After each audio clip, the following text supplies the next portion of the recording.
இந்தந்த துறைகளுடைய பிரச்சனைகள் அதை தீர்ப்பதற்கான வழிமுறைகள் விவாதிக்கப்பட்டு முடிவெடுக்கப்பட்டிருக்கிறது.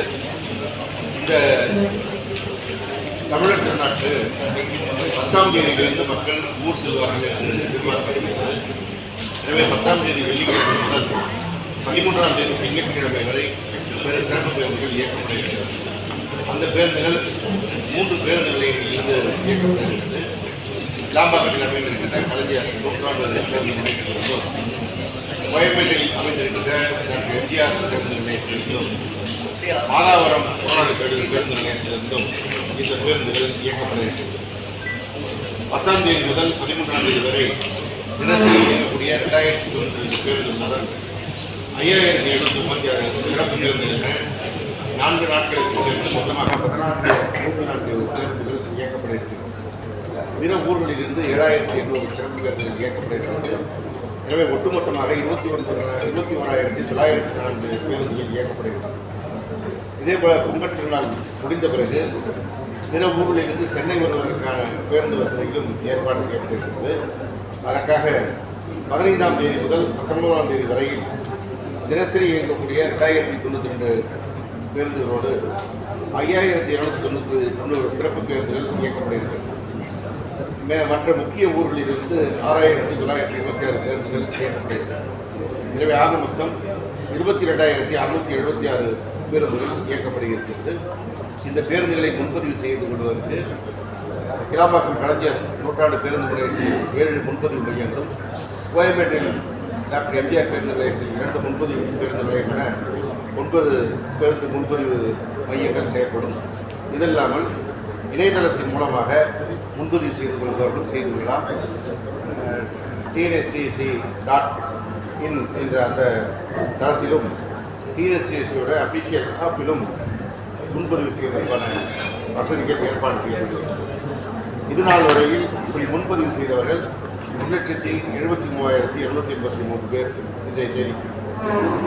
இன்னும் கூடுதலாக முன்பதிவு செய்வார்கள் என்று எதிர்பார்க்கப்படுகிறது. எனவே இந்த பேருந்துகளுடைய இயக்கங்கள் குறித்து புகார் தெரிவிப்பதற்கும் அவற்றின் தகவல்களை தெரிந்து கொள்வதற்கும் 9450144436 என்ற தொலைபேசி எண்ணை 24/7 என்ற அளவில் எந்த நேரமும் தொடர்பு கொள்ள வசதிகள் செய்யப்பட்டிருக்கிறது. அதேபோல் ஆம்னி பேருந்துகளில் அதிக கட்டணம் வசூல் செய்தால் அவற்றை புகார் செய்வதற்கு 1800 என்ற எண்ணிற்கோ அல்லது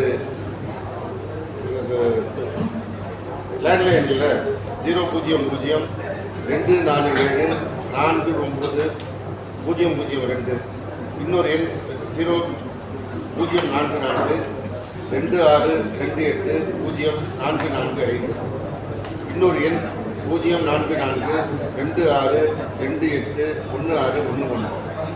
இந்த எண்களில் கட்டணம் இல்லாமல் தொடர்பு கொண்டு தங்கள் புகார்களை பயணிகள் தெரிவித்துக் கொள்ளலாம். அதேபோல கிளாம்பாக்கத்தில் கட்டுப்பாட்டு அறையானது 24 மணி நேரமும் செயல்படும். அங்கேயும் எந்த தகவல்களையும் தெரிந்து கொள்ளலாம், எந்த புகார்களையும் தெரிந்து கொள்ளலாம். அதேபோன்று பொதுமக்கள் வசதிக்காக கிளாம்பாக்கம் செல்வதற்கு பல்வேறு வகை பேருந்துகள் ஏற்பாடு செய்யப்பட்டிருக்கிறது. எம்ஜிஆர் பேருந்து நிலையத்திலிருந்து 100 பேருந்துகளும், அதேபோன்று பிராட்வேயிலிருந்து 100 பேருந்துகளும், திருவான்மையூரிலிருந்து 50 பேருந்தும், குந்தமல்லியிலிருந்து 50 பேருந்துமாக 300 பேருந்துகள் அங்கே சென்று சேர்ப்பதற்கு நடவடிக்கை எடுக்கப்பட்டிருக்கிறது. அந்த பேருந்துகள் 24 மணி நேரமும் இயங்குகின்ற வகையில் நடவடிக்கை எடுக்கப்பட்டது.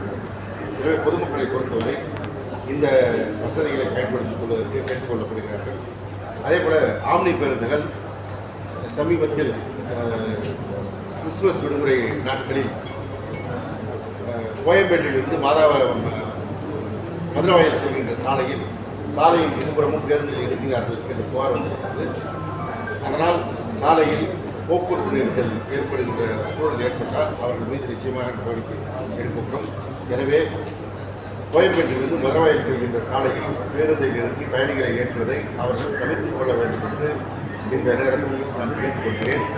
அதேபோல மதுரவாயல் டோல்கேட்டிலும் கூடுதலாக பேருந்துகளை நிறுத்தி அங்கேயும் போக்குவரத்து நெரிசல் ஏற்படுகிறது. எனவே இந்த பொங்கல் திருநாட்களில் பொதுமக்கள் ஊர் சென்று சேர்வதற்கு இடத்தில் இல்லாமல் அவர்கள் பேருந்துகளை இயக்க வேண்டும் என்று அவர்களை கேட்டுக்கொள்கிறோம்.